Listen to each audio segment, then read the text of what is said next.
We bought into this complete falsehood that at some point you're going to have the courage. At some point you're going to have the confidence, and it's total bullshit, frankly. Are we allowed to swear on this show? Absolutely. Okay. It's complete garbage. And so there are so many people in the world, and you know, you may be watching this right now, and you have these incredible ideas, and what you think is missing is motivation. And that's not true.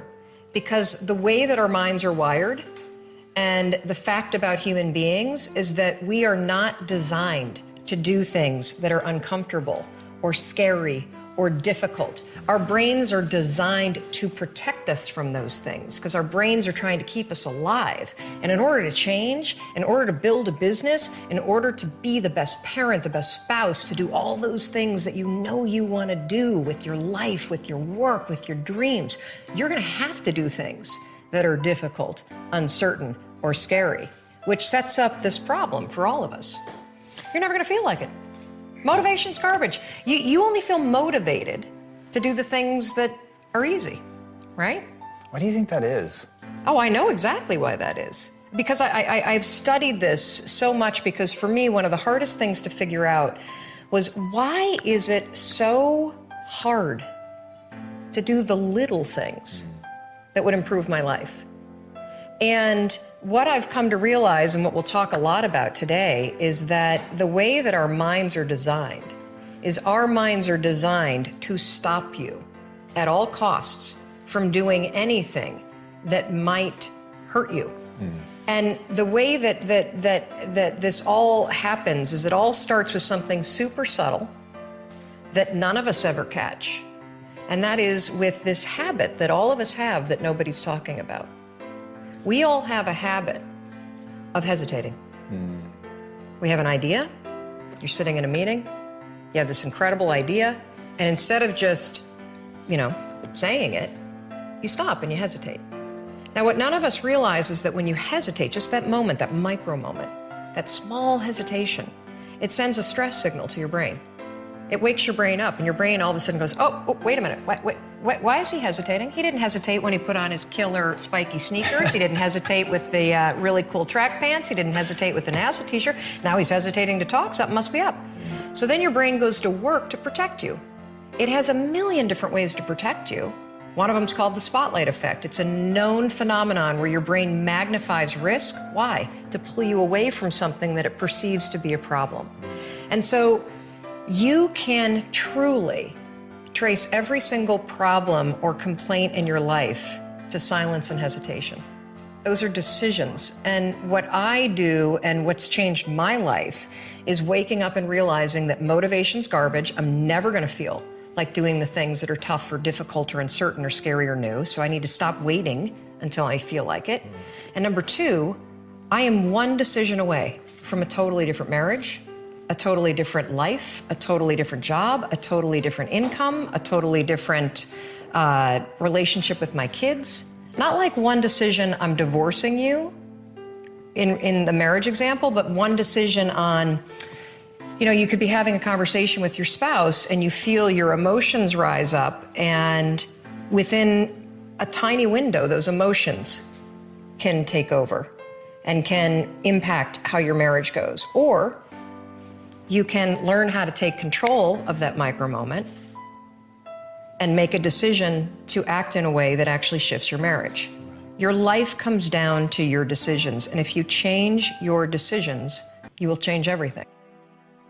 A lot of you feel stuck because you're waiting for some kind of external force to either push you and pressure you to change and to be great and to be amazing, or you're waiting for somebody to give you permission. You're either sitting back because you need some sort of external motivation from somebody that's going to push you or praise you or pressure you in order to change, or some life circumstance, like maybe in your past you've experienced trauma, or you faced something really scary and that was the thing that made you change. And then the second thing that people wait around for is permission. Look, those may or may not come in your life. If you are somebody that is sitting around waiting for some external force to come and do the work for you, that is such a losing bet, it's unbelievable. Maybe you'll get lucky, maybe somebody will come, but more than likely, no one is coming. The only kind of force that will truly create change in your life is you.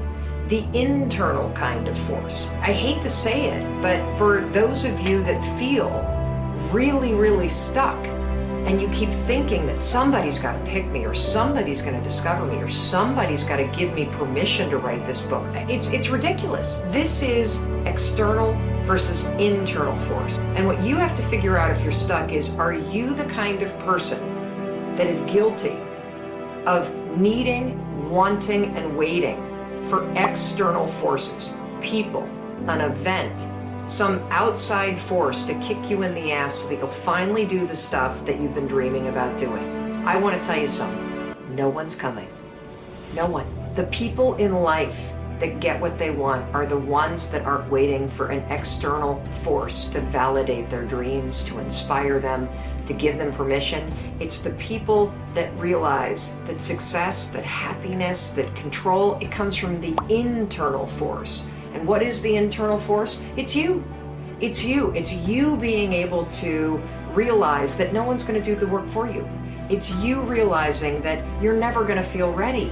In fact, even as you start working toward the things that you really want to do, you're definitely not going to feel ready. And you're going to feel outside your comfort zone. And that's normal. When you start to feel like you're stretching yourself and you're sticking your scrawny neck out there and you're taking some risks, that's amazing because you're growing. What energizes you? Every one of us has an internal fuel tank that is either empty or full. And if you're empty, you feel depleted. If you're full, you feel energized. And so if you simply are in any situation, I mean any situation, and you pay attention within 5 seconds to, does this person energize me? Do they deplete me? Where are they on the scale? You just gain some tremendous wisdom. And the simple way to start to figure out who you are and what you want is start aligning yourself with more things that energize you. So situationally, if you're lying in bed and the snooze alarm goes, or the alarm goes off, and you feel depleted, and you start reaching for the snooze button, that's a really big sign that you need to get out of bed. Now, being depleted versus energized has nothing to do with whether or not things are hard or easy. It has to do with what naturally actually either expands you or shrinks you. And so if you look at your client list and measure it depleted versus energized, what shrinks versus expands me, you have the actual map. And when you start to find the courage to make decisions that energize you and that expand you, whether they're scary as shit or not, that's when everything changes. So if you are energized or expanded by something, you will do it for no money, you will do it happily, and you will suddenly wake up and say, oh my gosh, like I'm pursuing my passion. How did that happen? You see, many of you are thinking way too big. You're attaching way too much pressure on the things that you're interested in. The bigness of what you're thinking about is what's stopping you. I want you to stop dreaming, and I want you to just start doing small things. I want you to go back to curiosity and less into crushing your big goals. The thing about life and business and success is that you have to be willing to start. And for people that procrastinate, starting is the hardest part. For people that worry, for people that think too big, starting is the hardest part. The second that it's time to actually move from thought to action, you will become a first-class asshole. You will feel resistance. You will struggle with what you're going to write. You will start to feel like it needs to be perfect. You're going to come up with excuses. You're going to talk yourself out of it. Why? Well, because you're used to thinking, and now you're asking yourself to do. Why am I explaining what you should expect? The reason why I'm explaining what you should expect is because it's normal to feel those things. It's normal to feel scared. It's normal to feel like you don't want to do it. It's normal to think about doing it perfect. Letting those things stop you is a choice. All these big ass dreams, but you can't get out of your thinking loops. You can't stop procrastinating. You can't stop thinking about it. You get overwhelmed, and so you do nothing. The only solution is micro action. That's it.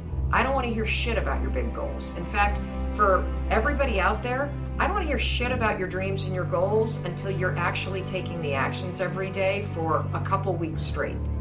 You don't get to talk about your dreams until you can prove that you wake up and every single damn day you push yourself to take one small action forward. If you can do that consistently for a month, then you can start talking about your dreams. Then you can start talking about how you make money at it. Then you can start talking about how you build skill around it. You should always make decisions with your heart and soul. You can use your brain for math. You can use your brain to look at the fine print in a contract. But when it comes to the actual feel of the decision, you always want to go inward and check it against your heart and soul. How do you do that? Here's the simple test. Does the decision that you're about to make expand you, expand your future, or expand the possibilities of your life? If the answer is yes, then the decision is yes, no matter how terrifying it is. If you conversely look at the choice that you have to make, and the decision will shrink you, will silence you, will inhibit you in some way, then the answer is no. No matter how easy the decision is, no matter how safe the decision is, the answer is no. Now, one of the things I want to point out that when you start to use this, does it expand or does it shrink me? Does it open possibilities or does it keep things closed? Does it raise my voice or does it silence me, right? Is that there's always a short-term and a long-term impact to the decision.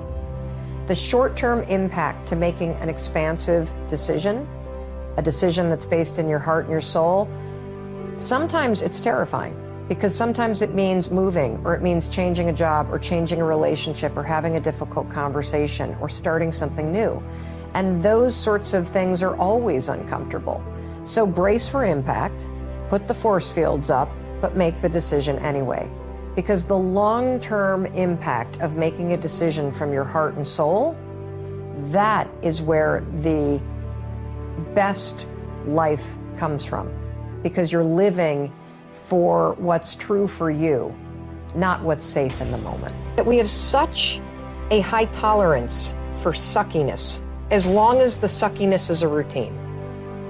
But the second you get thrown out of your routine, or the second that, whether it's because you lose a job, or somebody moves, or somebody dies, or somebody breaks up with you, or you break, like all of a sudden, that awakens the courage in you to make a change. Because you know, either you have no choice or now you got a problem to solve. Yeah. But fighting that inertia of life is the most difficult thing in the world. You know as well as I do, you have something unique and amazing to offer to the world that nobody else can do. It is your job. The purpose of your life is to figure out who you are. And the way that you do that is you tune out. You tune out the world and you tune in here. Yeah, you got to go read. You got to go read. You got to watch a ton of videos. You got to tune into this show every week. You've got to explore. You've got to experience. You got to fail. But then you've always got to calibrate it against what are your instincts saying? What energizes you? What depletes you? It's really that simple. Follow the things that energize you. Follow the things that you're naturally curious about. You are not only unique, I think you're a bloody miracle, the fact that you were born who you were born. And there's a reason why you're here.